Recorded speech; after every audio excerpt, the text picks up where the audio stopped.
All right, okay, so, first thing first. Oh, yikes. Hmm? Did you say yikes? Maybe. Oh, really? Okay. Any questions about the email? I just saw the pile, I haven't looked at how you guys did, so I'm gonna show you again. How did you guys do?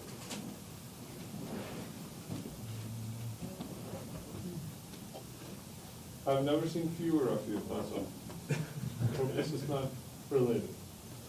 All right, any questions about any of the, oh, we shouldn't probably go through the problems just yet. You guys haven't taken it yet. Anybody else who hasn't taken it for whatever reason? Contact me right away. Cool, okay, so the things that are outstanding, presentations, how's it going?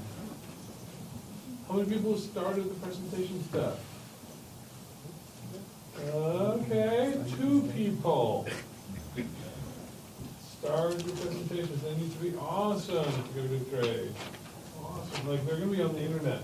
This is gonna be what you'll be famous for. Okay? Gonna take over YouTube with your video. Alright? So it needs to be really well researched, not just like, oh yeah, great sub-rap, yeah, that's it. Raps are really grateful. Like, you need to really dig into whatever it is that you're investigating. Need to answer questions. So get started on that. Synthesis Lab should be out shortly. Should actually have been out today, but we'll see how that goes. So that's the web security business. So lots of fun stuff. Anybody remember what we were doing that time? No. Not a single person.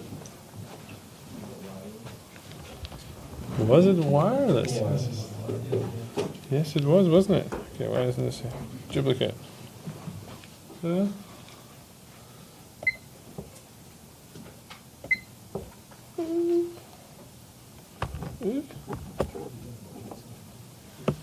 again.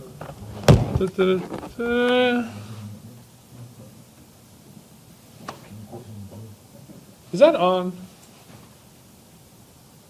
It sounds remarkably like it's not.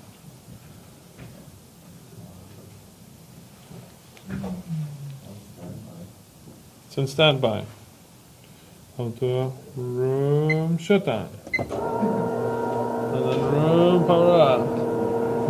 Okay, this might take a while. Anyway, we were talking about wireless. And specifically, we're talking about authentication, authorization, and access control. Anybody remember what these things are about?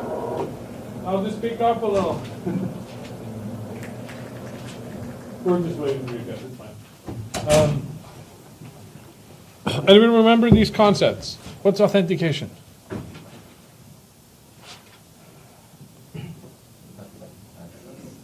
Making sure Yeah, make sure you are who you said you are. What's authorization then? what privileges and permissions you have.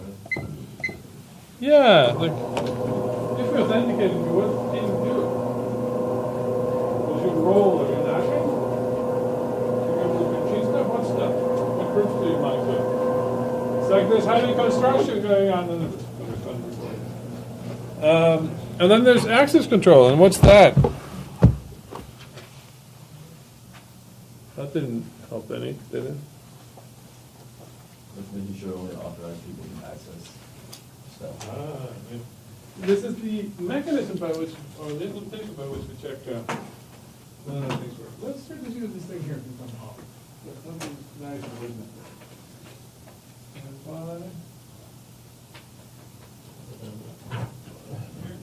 Turn this on. On.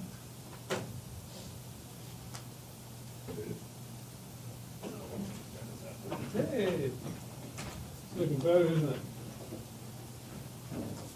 Now the big question is there an input to it? Oh. How about that done? Yeah. It.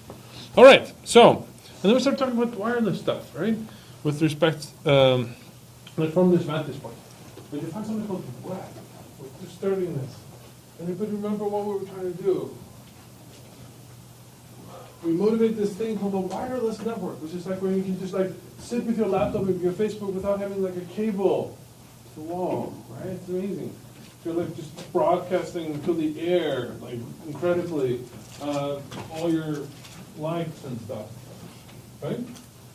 And of course, because you're sending it all over, you want it to be somehow a little bit more private, a little bit more secure than that. So people came up back in the day with the standard called web. And we're going to talk a little bit about how broken it is, but that's what we did, right? Now, we had designed this handshake. Anybody remember this handshake we talked about? Instead of just being like, hey, here's the key. Oh, thanks for sending everybody the key, that's awesome. We didn't do that. What did we do instead? Because that's stupid. We did a slightly different thing.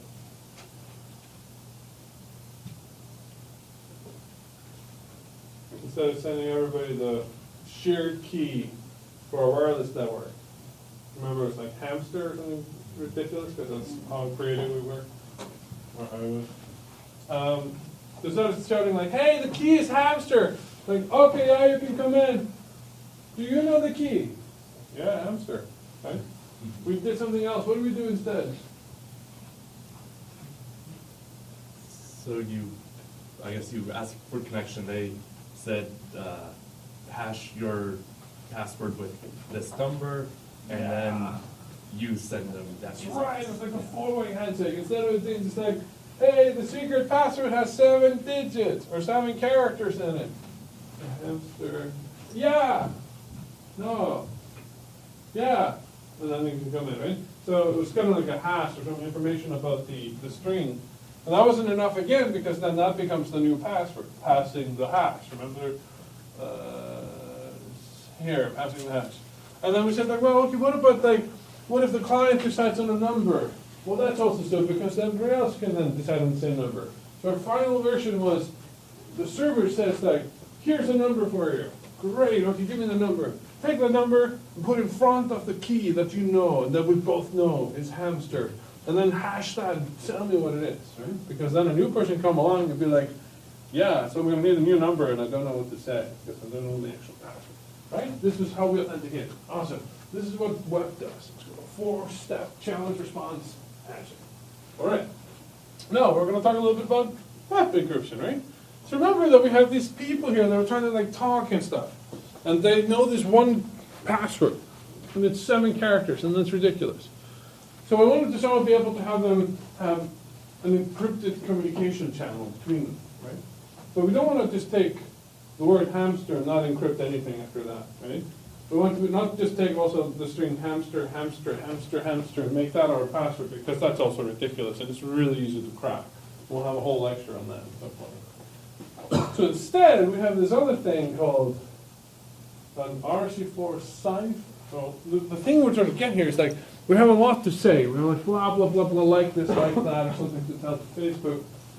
But we don't have a really, really long key to encrypt it with. So someone want to create like a pseudo key or something. What are we trying to accomplish here? We're trying to say that everything that Alice here wants to tell to Bob, she has to take every character of that plain text and encrypt it with something. And that something needs to come from somewhere, right? And it can be arbitrarily long. So what we want to be able to have is to have the ability to take a short key. Here's a very nice key called dirt. And just keep getting characters for our long, long, long key. Does that make any sense? Why is it useful? What would we use that for? We had this thing here, like a stream cipher, like tons of characters that's coming out of this machine. We've seeded with just this 4-character word derp, and just out comes like a fountain of characters. Why is this useful?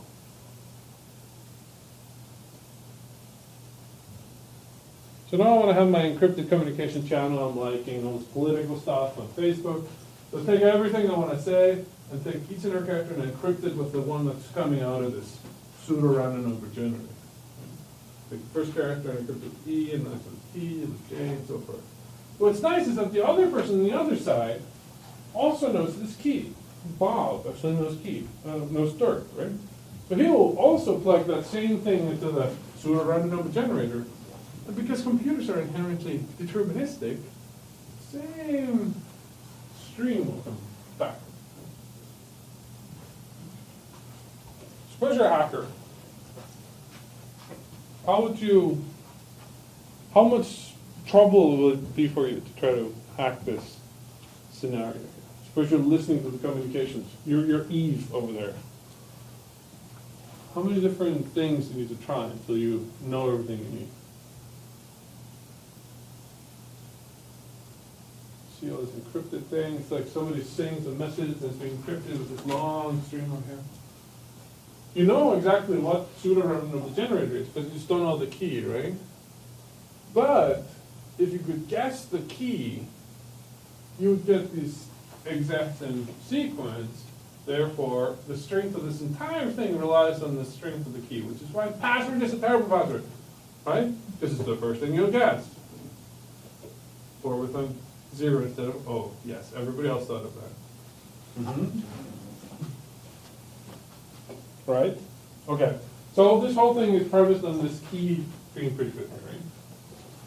Now this thing here, so the stream cipher, and the particular one that's used for web, was the only thing that they could export at the time from the US, so it's incredibly wimpy, so that the NSA can readily crack it.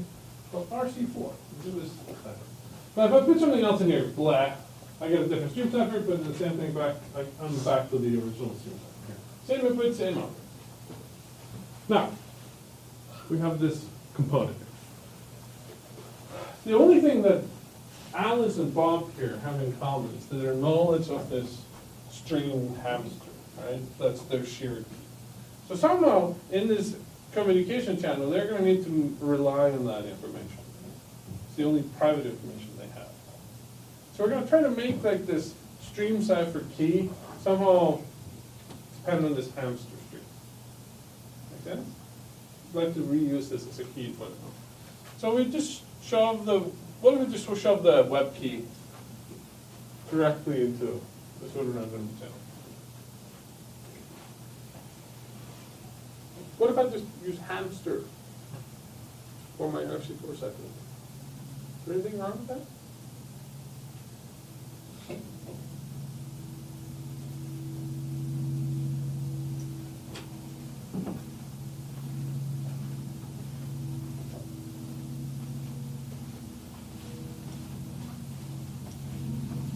I got all day.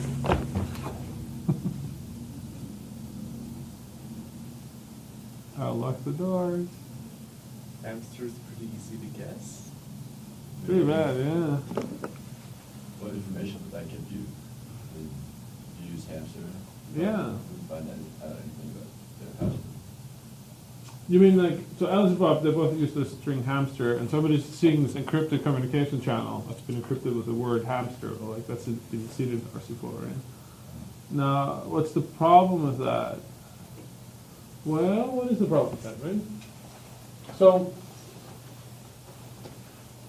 the issue is that when you're communicating, you're sending packets. And as we've seen, parts of those packets tend to be pretty systematic. Right? In fact, a lot of traffic is almost the same thing over and over. You're sending like, I want to authenticate. I want a new IP address. Like there are these headers that are really well known. So when somebody authenticates, or several people authenticate, you can kind of guess exactly what they're going to be saying. And if you can guess exactly what they're going to be saying, you have a much easier time of figuring out what the seed was for this RC4 cipher. That's the problem. In fact, you as a hacker can now say like, well, it's not that I don't know what the encrypted output is supposed to be. In fact, I fully know what it's supposed to be. Now I can just look over my dictionary, all the words in the English language, and be like, when will I get the packets that I expect? The hamster, look, oh, created exactly what I wanted. Now that would be pretty sad, wouldn't it? So the more I collect about people authenticating initially, the more information I have for hacking this wireless network. All right, so how about making it slightly harder? Instead of seeding always with the same thing, so you effectively have a replay, let's put some other stuff in here. Let's put like a number, just like we did before with the hash, remember? Put a number and then the web key, right? That's something unique, so now you have to guess, well, you don't have to guess the number, but at least you can't just look up exactly what the packet's supposed to be. You don't have identical communication patterns for all the different people who are authenticating against the service. Right? And that's what Prof does. That's it. Yeah. How are you getting the number or the key across to the server? Yeah. How do you do that? You don't really have any private information to rely on. So you're actually just shoving it over there, right? Now, does that strengthen the security in any way? Doesn't really, right? You're still just the word hamster. That's kind of the secret that's shared by Alex Boss. Now I'm just putting the number along with the packet. By the way, I'm using this number in front of the packet. The only thing that's different is that the suppose that nobody uses numbers, right? And I just happen to be a hacker, and I've seen a lot of different numbers. In fact, I've collected information about all these different kind of passwords that people use.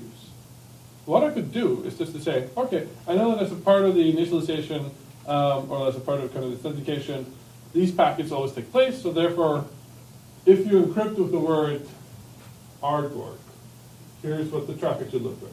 With the word Aaron, or like, I'll just go through my entire dictionary, and I'll just like pre-play all the things that I should expect to see on his giant dictionary. And now when I drive past town and I see somebody authenticating, I just look up in my dictionary and say like, oh, this one over here, I actually know what the password was because it was so simple, right? It's like, this must be artwork. So you just go in there and like, you know what it is. That dictionary grows quite a lot once you have this. That's kind of what it's trying to create. Does that make sense? It's called a rainbow table, having this lookup of what common encryption words encode into, right? Normally you go the other way. This, of course, you do for every password cracker out there. And I'll show you around what that was just later in the class. Right? Now, this is the original web over here. So now here's with an initialization vector, just to make it sound complicated. Engineers love acronyms. So it's an IV, right? It makes their work feel more justified, that it's complex somehow, right? It's not, but they don't know that. Right? So, okay, here we go. Here's RC4. This is our thing from before. And it's just shoving on all these kind of characters. And I'm just going to look at them as effectively bits, because, you know. So the idea is that you put your IV, what was an IV? Oh, we've already forgotten, it says complex again. And you're like, oh, this is intimidating. Of course, IV is just this number that we've decided on, right? And the key, this is our hamster right here. That's our seed. We shove it here into our RC4 box, and out comes this like stream of bits. And we're going to use every bit like that, and we're going to XOR it with whatever it is that we want to say. These are our packets, right? Now comes the ciphertext, and it gets sent over, broadcast all over, right? Anybody can pick it up and record it. In fact, they do. Oh, they do, yeah. Cool. Did I tell you that Google did that? Did I mention that? So Google was driving around with all their self-driving cars, right? And so they picked up, of course, the MAC address of every router that they drove past, and pinpointed the GPS coordinates of where they were. So now when you're driving and you don't have full GPS access, if you see somebody's access point, they actually look up the MAC address and they can correct your location then. Now while they were doing that, also when they found an open network, they would just listen and record what you were saying, just because. And somebody cut weather of that, and there was this injunction, I think it was like, FTC now monitors everything Google does from a privacy standpoint for 20 years because of that. It was a massive several billion lawsuit, $7 billion lawsuit. Microsoft did the same thing back in the day, similar things, had a similar lawsuit. Yeah, go attack. Anyway, so these are the ciphertexts that I sent out there. Okay, here's the basic idea, RC4. Now why the initialization vector? We talked about this, right? This is the number we exchanged. Okay, so it's a use of key. Now another thing we also want to do here, remember our end-to-end principle? So yeah, it would be nice if you just get the ciphertext, record it down, it comes decrypted and things like that, but bits tend to be split. You remember how like wireless traffic can just like bounce off the wall and, you know, garbled and stuff? So they put a little checksum called ICB here, just to make sure that things don't flip really bad within a single frame. Make sense? So far, it's very similar to Ethernet, except we know that this is sent all over the place. Now, let's look at the encryption here. So, as you recall, there was this 802.11 frame, which had a header, just like, who am I talking to, what does the router want to talk with, and then the entire payload, which is the stuff I want to send. And this goes into the CRC, which is the thing that finds the checksum. And you get it into a payload, and you just add this sort of 3 bytes in here. It's just a checksum that tells you if something is going on. Now let's talk about the encryption. Now, what? You realize that probably wouldn't be a good idea to just have like a single password for people's homes. You don't want to just say, hey, it's just hamster, and everybody who comes to visit knows that it's hamster. They say like, haha, maybe people want to share more than one key because people are so secretive like that. So to your spouse, you tell you actually the password's aardvark, right? And then you have the hamster thing for yourself. And now if you like have a divorce or something, you can remove the aardvark key and everything's fine. Like that was the intent with this thing. How many people use that? That's right. Just the people who engineered it, I guess. Anyway, you can have up to 4 keys for your web thing here. Now each of them has this wimpy 40 number of bits. And in order to do exchange or do the encryption, you have to tell the protocol which of these 4 keys you're using. So you have something called a key number. Okay?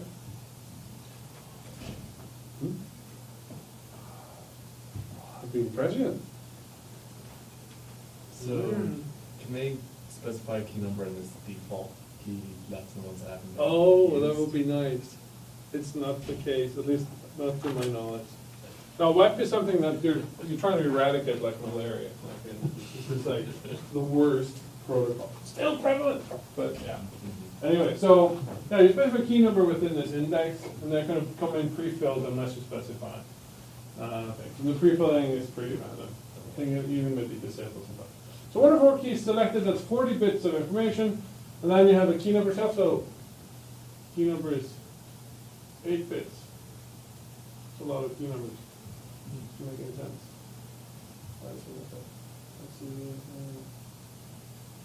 Okay, so we have the IV and we have the key number is 8 bits. Oh, there must be a lot of zeros in there. All right. So what's happening is that we take this RC4 cipher box. We take this number that we exchanged, it's our IV. We take our key, hamster. That's 64 bits that we put as input here into RC4. This is the upper limit. Now, the way we constructed it, of course, there's lots of zeros to just to kind of make it easier for attackers, you know, and stuff. And now we're going to talk using this box. So we put in our payload and the checksum, put it into the RC4 box, and we get this blue thing here. The blue thing here is the encrypted version, the ciphertext.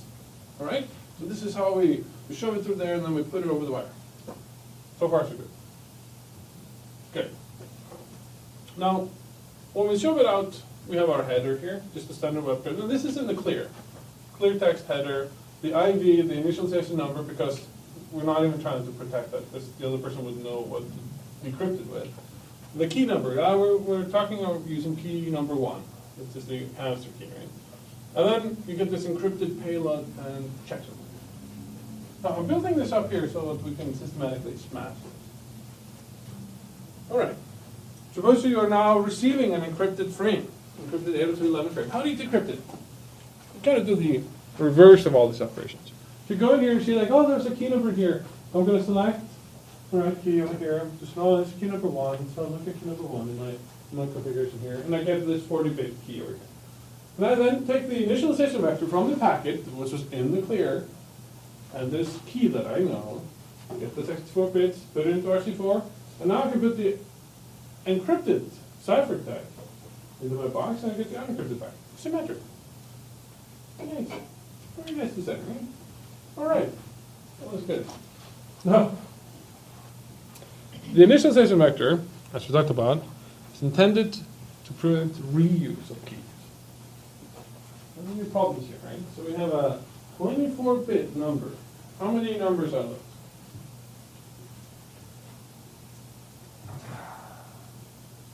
So it's a 24 anyway, roughly.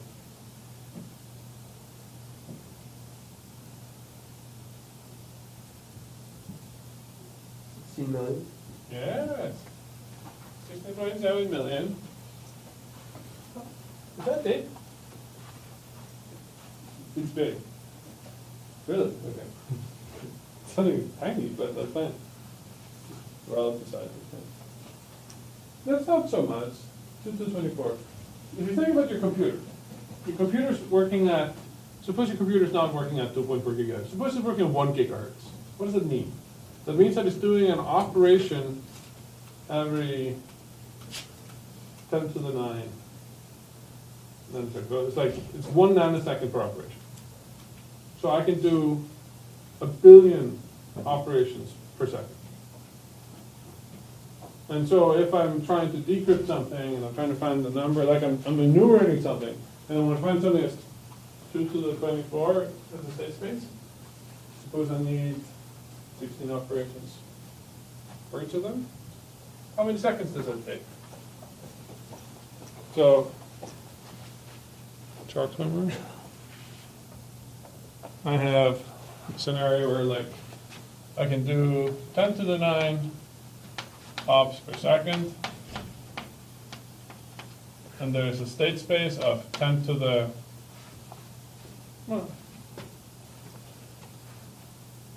60 million.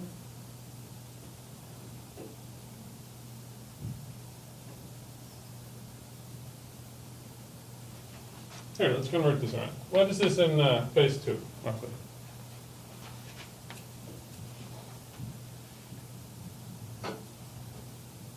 Give it 30. Yeah. 2 to the 30. How do you find that in general? Give it 10.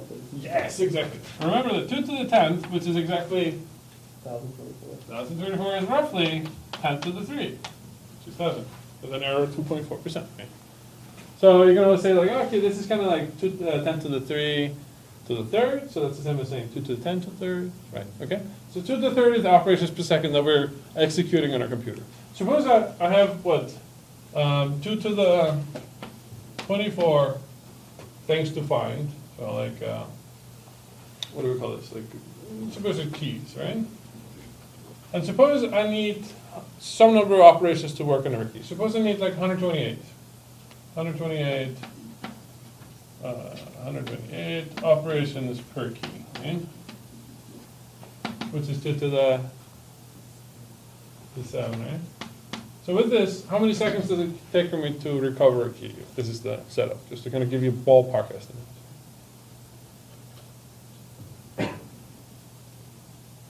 This, like in physics, just magically adds up really nicely, right? If you put it right, you get the units right. How many seconds?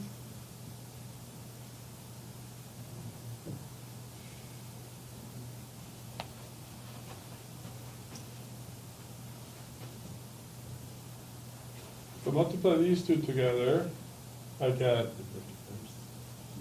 some number of operations, right? And then we can divide by the number of operations per second to get the number of seconds, right?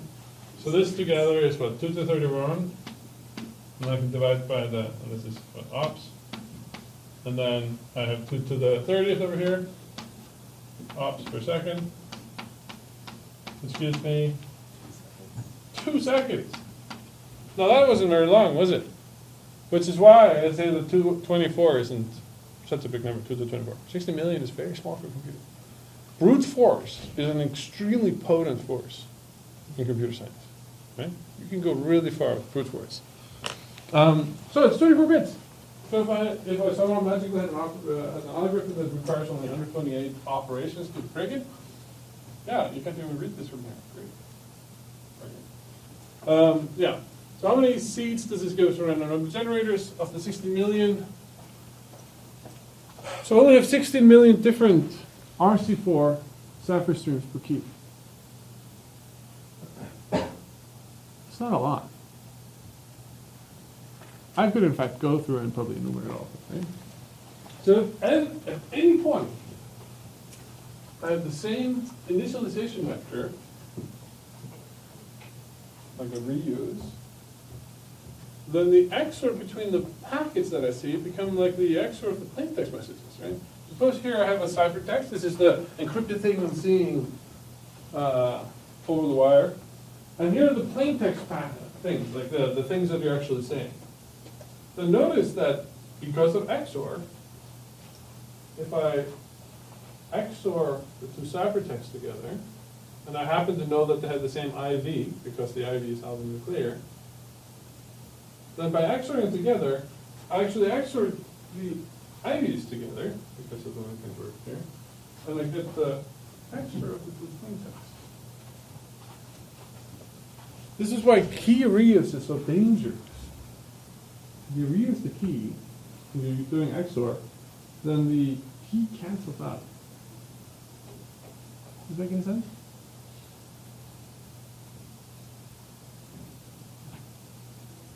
I'm getting very different signals from people. Does it make any sense? I sense confusion.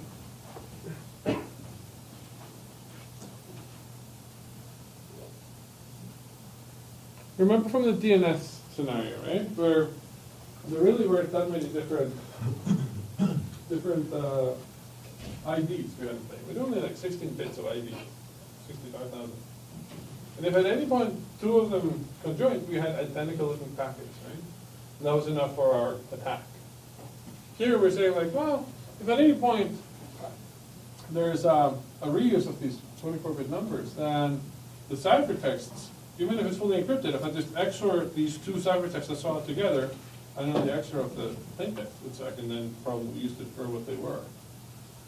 So if I guess one plaintext message, I can obtain another. So how long? We'll have to wait until this happens. A reuse. And this is such a mess.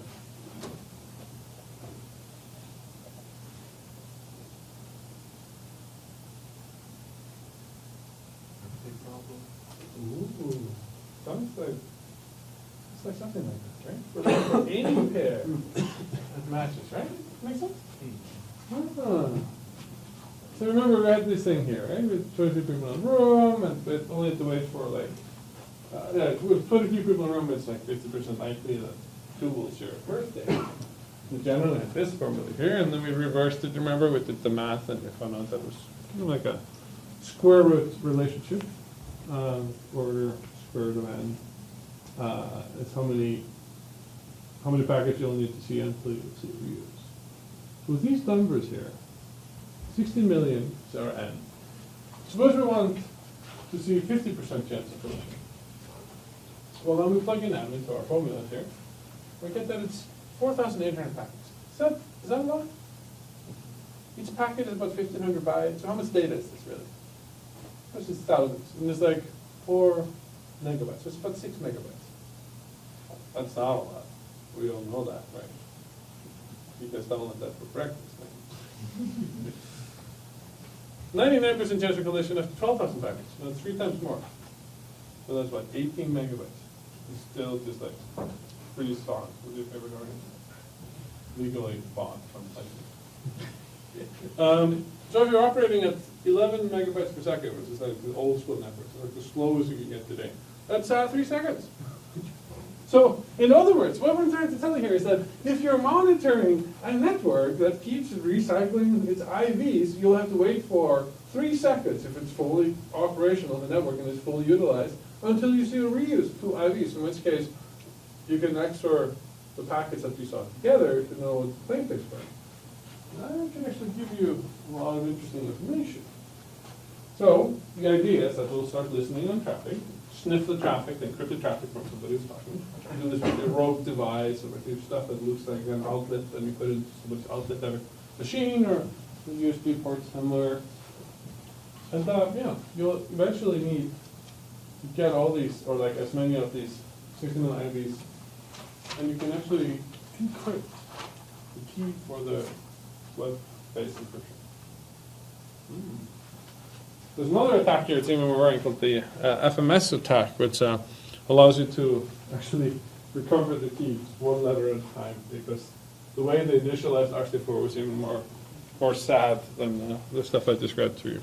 So let me, here's another thing, is that like, because you're wireless, you can actually, if nothing is happening on the network, and you can't wait for these 3 seconds, it's like, oh, everybody's asleep, I need to attack this network. You can just inject traffic to the network, say like, hey, I'm this random person over here, I want to authenticate. And you got to encrypt the thing back, like, please state your name, or whatever it is that authentication does, right? Or you can just do this at whatever rate you want, and you'll get a bunch of IDs back.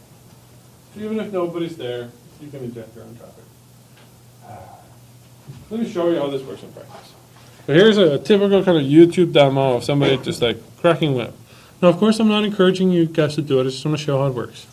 I've muted the sound here because the sound is like some like techno thing that I would put on. So, no, it's not even a techno thing. So let me actually just mute it. Right. All right. So I'm going to put this at. Wait, what happened here? I want this to be full screen, but I don't want this on top. And I don't want this to be at this speed. There we go. All right. So what is happening?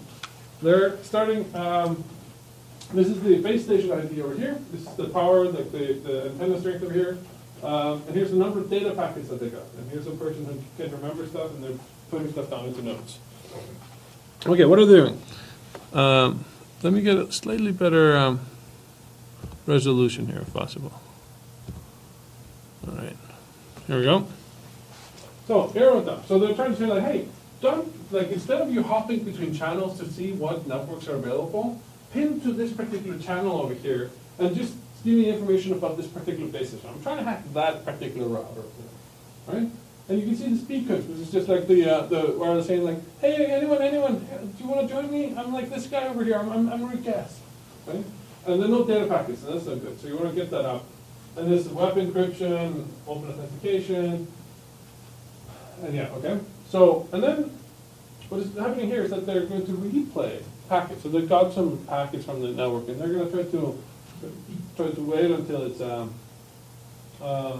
until you get like a data packet, and then they can start replaying the data packet back to the source. So let's see how they're just waiting.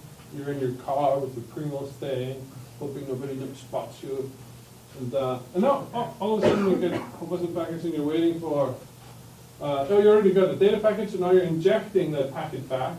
So you can see that your data packets all of a sudden started to skyrocket. This is because you're injecting it using your devices here. And with that in mind, you're now collecting different IVs, initial state selector, these numbers.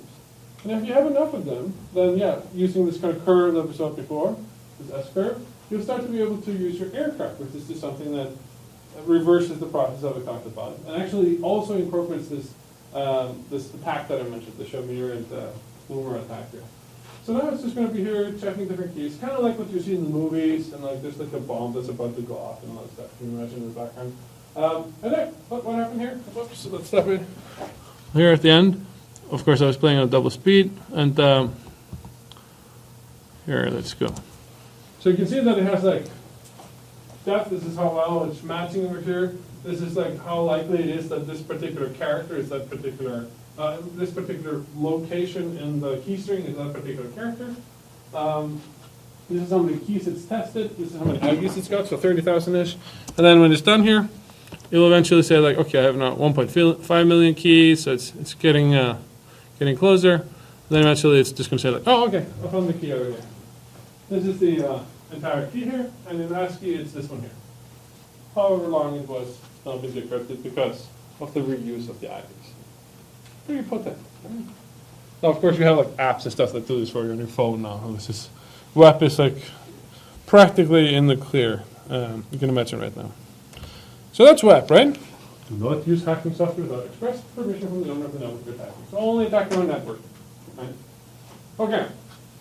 So that was the state of WAP, right? But that's not what people are using today, are they? So the consortium that's deciding on all these different things, deciding on what wireless networks to use, they decided to meet up and say like, hey, we're going to improve on this whole web business because it's terrible, and we know it. And they're like, oh, okay. So should we try to make it better using all the hardware that people bought, or should we force everybody to buy new hardware?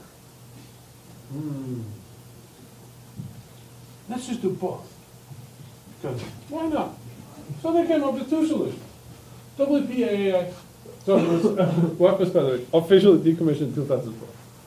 You know how, like, you still see it when you're roaming around. Like, people still use it. So. Anyway, so there's this Wi-Fi Alliance. It's a nice name for these engineers that roam around here. Wi-Fi. It sounds like a superhero thing. Right? So they were like, okay, let's think of a forward-thinking answer here, and then something that's backward compatible. So they came up with something called WPA TTIP, right? What did I tell you about the acronyms? Right? The 7 characters, right? So it's effectively something that you can take your existing old router and you can flash it with this kind of new protocol and get better security. That was the intent. Okay? Now, it's by itself, it uses a key mixing between the IV and the key. So it's trying to somehow get some of the private information from the key and like make that a part of the IV so that you can't just collect IVs to figure out, to do the crap that I just did. Okay? It also adds something better than the CRC thing, which is just like a circular checksum. There's something called message integrity check. This is very similar to what I told you about with respect to message authentication codes. Remember Max? Anybody? Yes, I see nods. This is good. Okay, there was an attack against this in 2008 where like you can inject 7 packets to wireless LAN and it would thwart the decryption, but then that got fixed after that. So this is okay. What they also came up with was a forward-thinking solution called WPA2, which you may have seen when you've been connected to different networks, right? Now, that's a little bit more elaborate four-way handshake. It has a group key also, so that instead of you having just like the private key for your wife that you're about to divorce or whatever, you can now have like actual groups and authentication. You can make it completely enterprise if you like. You can have various types of ciphertext like TKIP, CCMP, and whatnot. And the variants here are WPA2 personal, which is just flows up the tongue, right? Oh, I'm putting up a WPA2 personal network here for you. Oh, cool. Just means that there's a pre-shared key, just like before. It's like a wireless thing, okay. And then there's a WPA2 enterprise, where instead of it being like a key that you write on a giant corporate fridge, it just has you authenticate. So you enter like Ymir, and what is your Outlook password? Enter your Outlook password. Authenticate. Now this sounds familiar, right? When you guys are connecting here, right? So that's WPA2 enterprise. Now if you want to set it up correctly, it's actually pretty tedious. It means that you need to have that radio server be in sync with the wireless network, blah, blah, blah. Ideally, you also set up certificates, but no one does it. We'll talk about that. Now, what this also means is that when you log on to WPA2 Enterprise, you're giving somebody, you're giving that Wi-Fi access point, your credentials for that enterprise set. So, what could possibly go wrong? Right? Keep that thought, right? So, there's also a fun flaw if you know WPS. It's this thing where you can push a button and it creates a pin. And somebody figured out that like you could just reverse the pin and get fast access to the router. Anyway, that was kind of a... What was embarrassing about it was that it worked even though you disabled WPS. So yeah, kind of what you would need to hang out for 7 hours and you'd be getting. Anyway, so even with all these changes that were made to the wireless authentication protocols, there's still this premise that we're sharing keys unless we're using that radio server stuff, right? That by and of itself is kind of a problem. And so we talk about rainbow tables, just there. Let's explore it a little bit more, right? So all these things, the WAP and WPA, so PKIP and the private, like the pre-shared key here, all that stuff is effectively taking a password and hashing it in some way. So people actually came up with this thing called cow patty, which are rainbow tables. Here, let me show you these. So you, as a malicious person, which you're not, could go in here and download the 33 gigabyte tarball with most common SSIDs, most common passwords. You can even get a DVD. That's how old this is, right? DVD here, like with some shipping here of like all the different passwords and so forth. So here we go. It's been over a while. WPA PSK was vulnerable to brute force attacks. Problem is, it's a very slow process. Each password is hashed 4,000 times to SHA-1 and so forth. So what they did is that they just did it for you. They just tried all the passwords that people tend to have, and they did all this hashing competition, just rented some resources on Amazon or something, and just figured out what would the hash look like if the password were hardcore. All right, Dirk just went through every single one. So that's the repo table. Now when you see, oh, my hash is this, you just look up in the repo table, and you look password. It's like an inverted function, right? It's like it has a correspondence. Okay, and here's some people that, of course, are known by names like Thorn, who provides moral support and whatnot. I don't know these people, but probably good. Yeah, so this is called cow patty. And it's pretty. I think you can even download it by standard and do a proof. Anyway, so let's just the point I want to highlight with this stuff is people are like, why do we need strong passwords? This is mine. This is mine, right? Like, who could possibly guess my password? It's like, it's a word nobody uses in English language.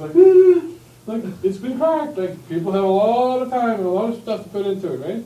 And also, this is why you don't reuse passwords, right? Because if I know your hash from the Twitter hack or whatever that happened, right? And I get your hash, and I just either find it in a repo table or I crack it, well, guess what? I'll try on all the other user accounts with places that have the same email. I'll try that other password. You're like, oh, who could possibly guess it? Now, the way things are set up is that it does take longer to crack, which is why we have these rainbow tables. So now, let's put ourselves in a gear to look at the most formidable of these enemies here. The enterprise hacking, the radio server stuff, right? So now you're hackers, and you really desperately want to get into this secret bank that's given you permission to hack it, right? What are you going to do? Where do you strike? How do you start?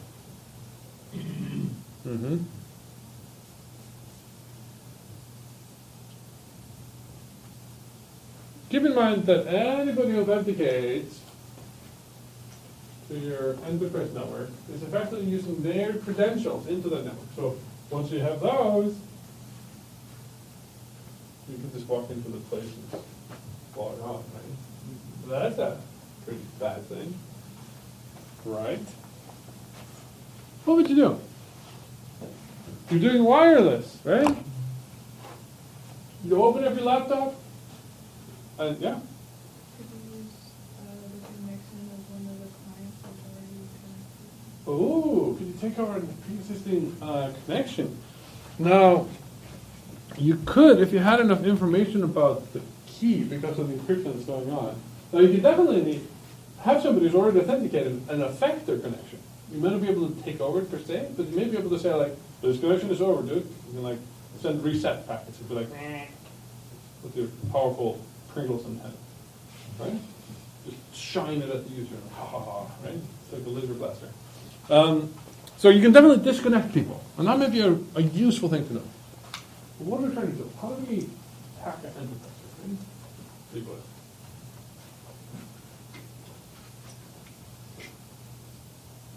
So open up your laptop, and most of your laptops, I can guarantee, are set to automatically connect to the network that says Emory guest or Emory student or whatever it is, right? Or EduRoam, or Starbucks, right? Right? Yes, I know. Okay. So, as an attacker, how could you take this information and use it to your advantage? Yes, why can't you be Starbucks? Why should only they be Starbucks? Why should they be a Starbucks? Featuring Catherine, right? There's no difference, right? You can just be Starbucks and the company's like, oh cool, Starbucks is here. Right? It's not like you downloaded a certificate for Starbucks, is it now? Did you install one painstakingly through the process? No, you did. Didn't do forever either, did you? In fact, the instructions for a lot of these sites is just like, oh yeah, by the way, just go in there and disable the ask for certificate dialog, because it's annoying. That's usually what you see, right? Yeah, so this is called WPA 8021X because it wasn't complicated enough. That's WPA to enterprise, right? So this is what you see in the bigger Wi-Fi settings, like all Emory or Emory Healthcare or like Backhoe, Evil Corp or whatever. You have the radio server.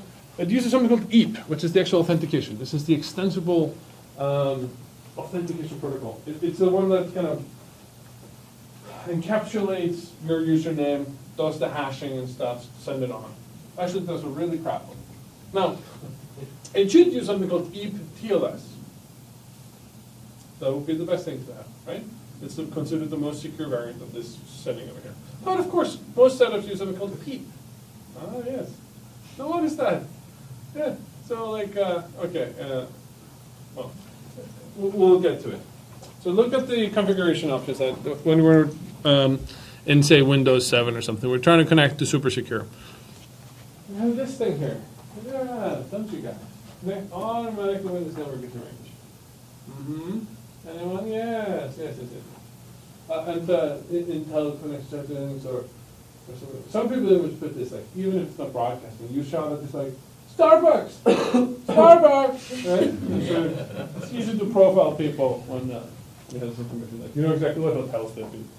Anyway, so here's the PEEP thing over here. Remember my credentials for this connection each time I'm logged on. So in other words, as soon as you see super secure or Emory or something, you're not just going to be like, oh, I'm going to connect. You're going to, I'm going to connect, and I'm going to use my credentials and just advertise them against the possibly wrong code, right? Because at no point did you go into advanced settings and set up a certificate for the server. All right, which would have been this one here, validated server certificate. You have your rooted thing. Now, the only thing that you may have seen from this menu option here is if some administrator or some person told you, yeah, just do this one here. Do not prompt to authorize music. You're just like, yeah. So in other words, if I just buy a certificate from anyone, I can also just, I can play this game without any dialogues. I can just be like, I'm Starbucks. Okay, I want to buy a certificate from my Starbucks. Go online, $20, certificate. Because there's nobody who vetted that this was a certificate from exactly that domain. Ah, great, okay. So, here's what we're going to try to do then.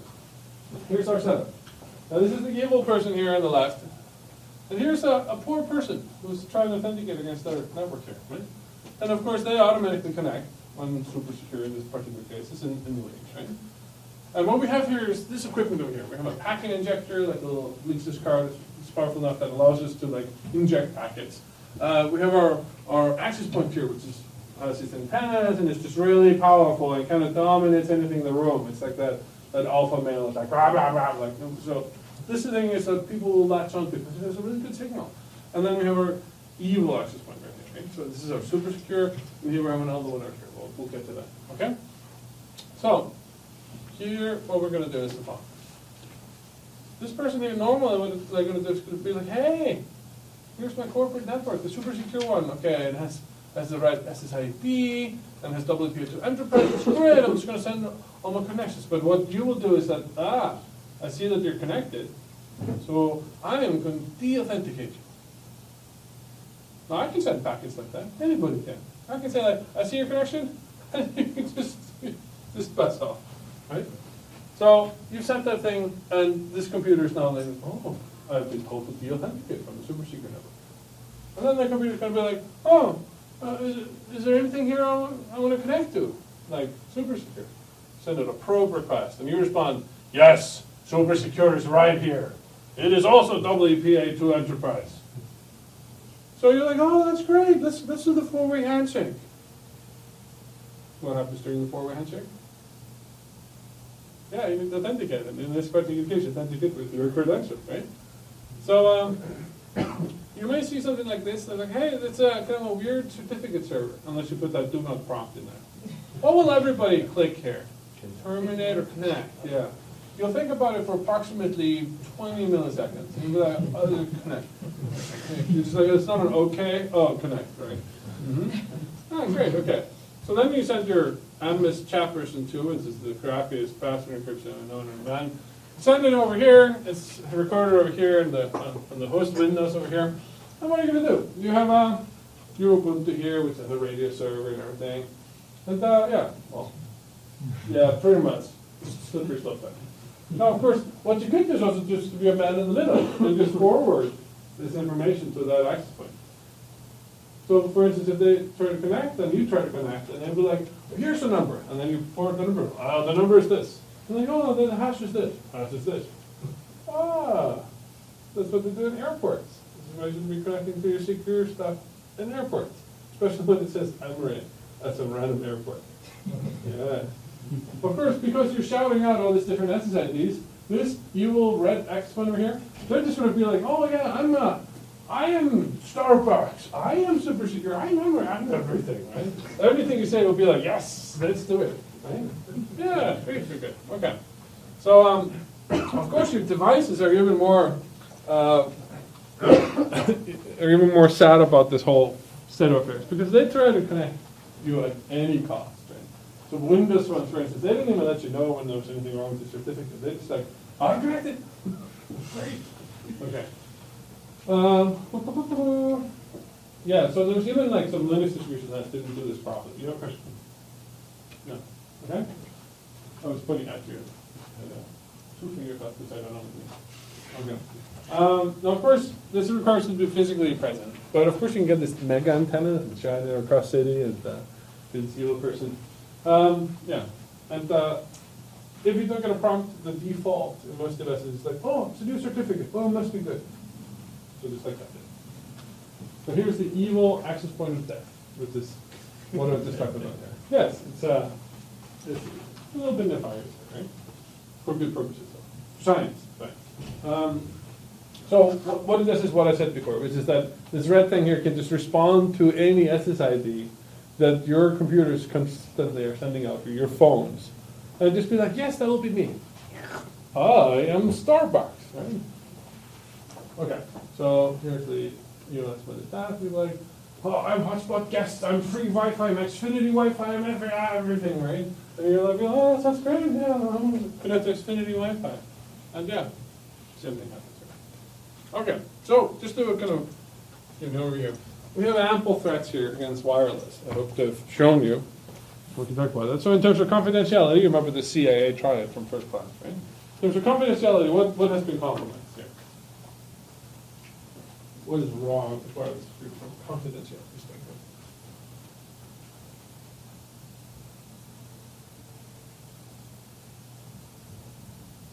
Is there anything wrong with wireless from a confidentiality standpoint, given the fact that I have a colon right here?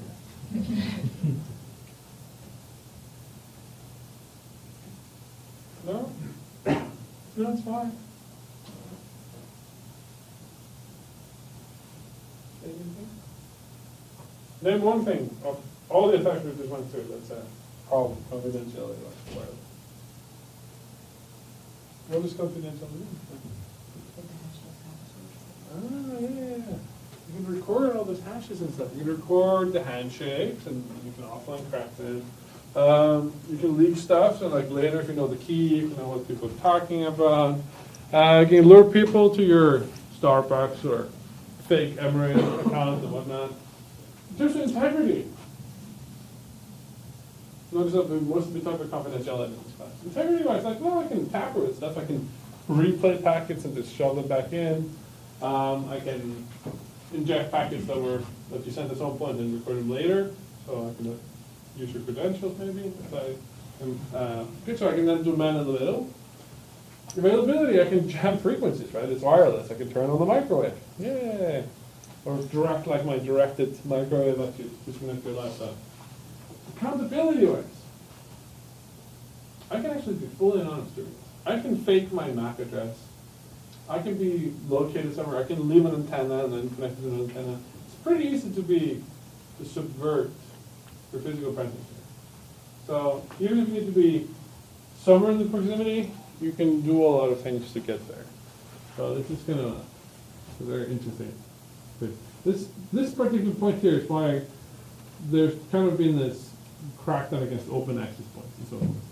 You'd like to have people's email or at least their MAC address logged somewhere so that you can access anonymous internet. This is what is implicitly happening in terms of law enforcement and so forth. Because you just have an open access client who is on it. Who was on it? What was their MAC address? Who are they, right? So that's what's going on. Of course, you can still spoof it. Pretend to be someone else. You can frame people. Right? This was back in the underground, and when I was growing up, something that took place, and we can talk about it more during our ethics class, was if you were a particularly nefarious hacker, what you would do would be that you would hack some wannabe newbie hacker and use their platform as a staging ground. Because if it got tracked all the way back there, they have no plausible deniability. Because they well, the hacking tools are still set up. This happens a lot. So even if somebody then said just like, I didn't do it, I'm like, you have all these hacking tools, but I still didn't do it. May you actually be telling the truth there? It's a really tricky place, the internet. So you can spoof it, you can even frame all this in this space. Oh, your MAC address is here all over the Lord. And I was in the Bahamas. Right? Oh, guess what? So yeah, this is a tricky ground over here. Any questions about wireless?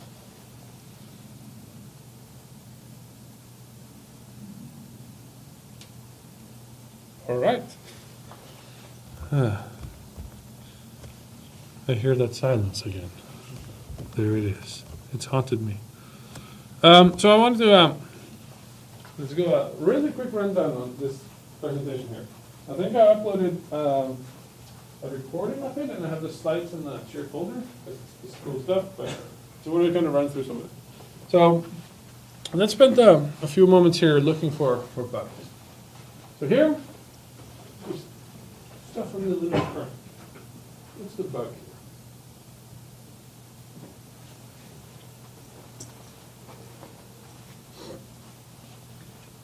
Notice that user space is the place where evil lurks.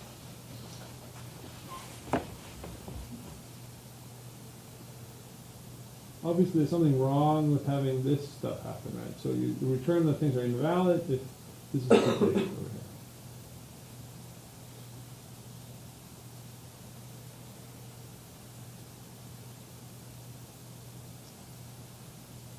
Yeah. Does that have to do with signed versus unsigned? Possible. If the user puts in like a negative number or something, they could like mess with it somehow. Yeah. So what we're going to have to put in here? What? Suppose they were both unsigned in this case. Is there still any problem? No, they're not because it's here, but let's do it.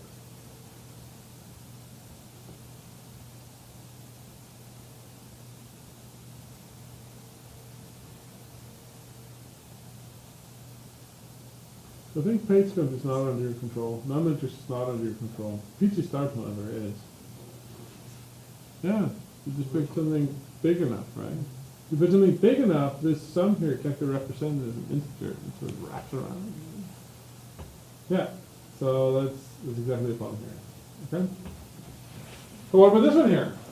Here's an interesting one. I'm just showing you a bunch of bugs that are kind of uncovered left a while ago. This is the flow steering part of the kernel, making sure that things are going to happen at a particular rate. We get the count thing from user space, and obviously if the count is too big, we're going to say it's invalid here. And then what happens?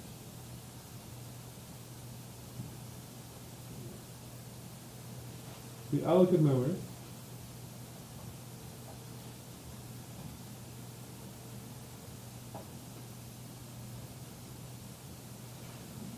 So it's going to depend on this thing here, right? The size of struct.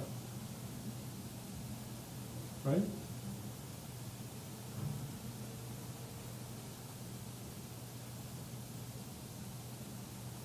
Say that again, what?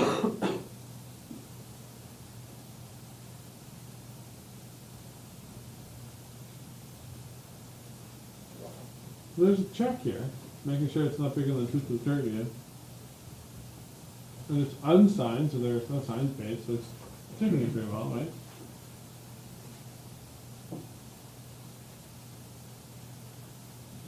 What is size of? Size up gives you, for a given structure, for a given height, it tells you how many bytes are required to represent it. No, I know, is it unsigned? It's an unsigned, the size B.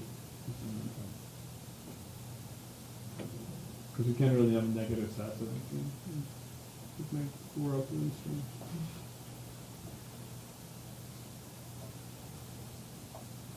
How big is your shot? Well, how big should it be for this to be a problem? Well, if you can go over to the 32nd, right, then that'd be a problem. So if it's bigger than what? Yeah, if this is bigger than 4, then this is 2 to the 30th times 2 to the 2, which is 2 to the 32, or it wraps around. Right? And indeed, it's 8 bytes. So this is just insufficient. So it's a check that's there because it's supposed to prevent overflow, but it's just not good enough. Right? Happens all the time. Here's an interesting one. Here you have an opt from user space. And look, they're like, okay, if opt is less than 0, yeah, that's not good. Or if opt is greater than the biggest unsigned long maximum that could be here, divided by this number I'm about to multiply it. And then do stuff. Make something equal to opt and 60 times. Now, what could possibly be the issue in this? Very short. Clear check code. I'll tell you that on 32-bit architectures, there's no problem.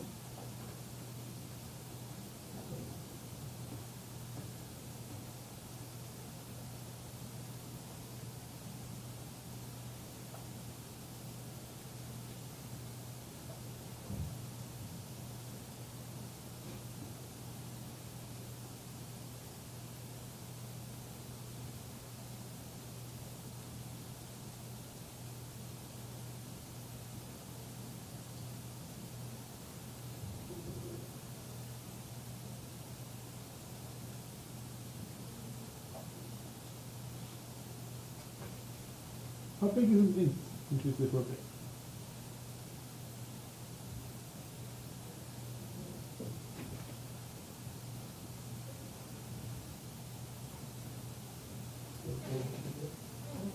Let's do this. How big is a long? So what are we checking?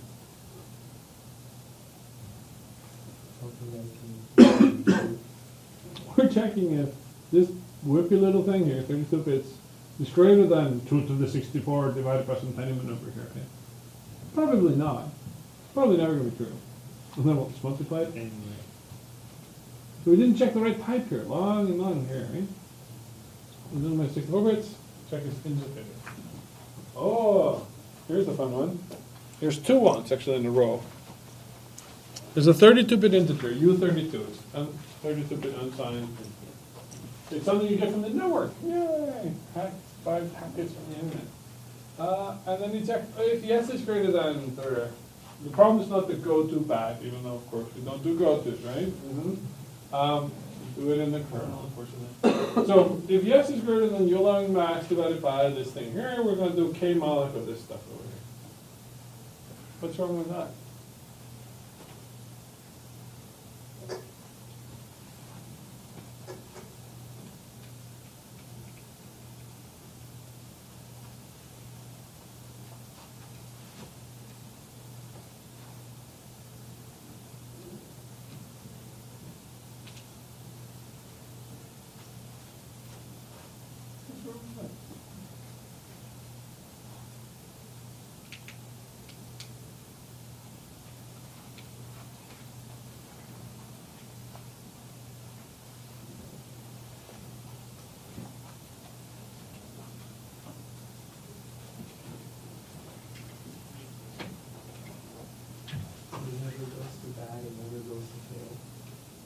Well, this thing here, oh, yeah, so you're saying the same thing as before, yeah, the U-line stuff. I'll tell you this is a problem also for 32-bit. There's 2 questions here. Suppose it's 32 bits, and this is the same thing here. Well, then k-malloc can still try to do something that's too big, right? Yeah, because this multiple over here could be come out the maximum, and then you add this size of R to it, which you never allocated space for. Yeah, and then it wraps around. Exactly. What about the second one over here? Here, somebody tried to do something to specifically prevent that, right? So if num is greater than u along max divided by 64 bits, then do something, right? saying here, Did they do the math one? did they? I think they did the order of operations on it. Oh, yeah, you need to gotta know, do your math correctly, right? If you wanna check if this is too big, A plus B times X, you better check, is X greater than the maximum of integer could be minus 8 divided by B. How about this one? Like, seriously, this is a kernel program. You can't make this. Yes? The first one here is to forget the whole size of our business. So it's kind of like doing this one here without the A, like, or forgetting about the A. Which is important because you're checking exactly the counter. Ah, fun. Here's a really funny one. It's similar to one I found. I think I've shown you a similar one before. But here's like this read status thing, unsigned character that comes out, it fits here and so forth. And you check if equal was actually return -1, do all this stuff, and the status is -1, there's no IRQ. It's not an exploitable vulnerability, it's just a vulnerability. Now, when on earth would status be -1? It would mean that read status was -1, which is what this thing here is, but it returns a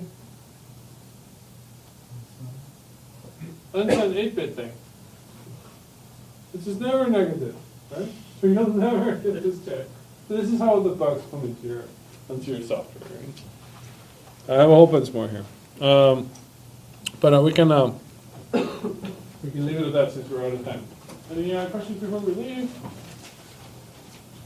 No? Office hours tomorrow, 2:15 to 3, if you want to discuss exam stuff or last university.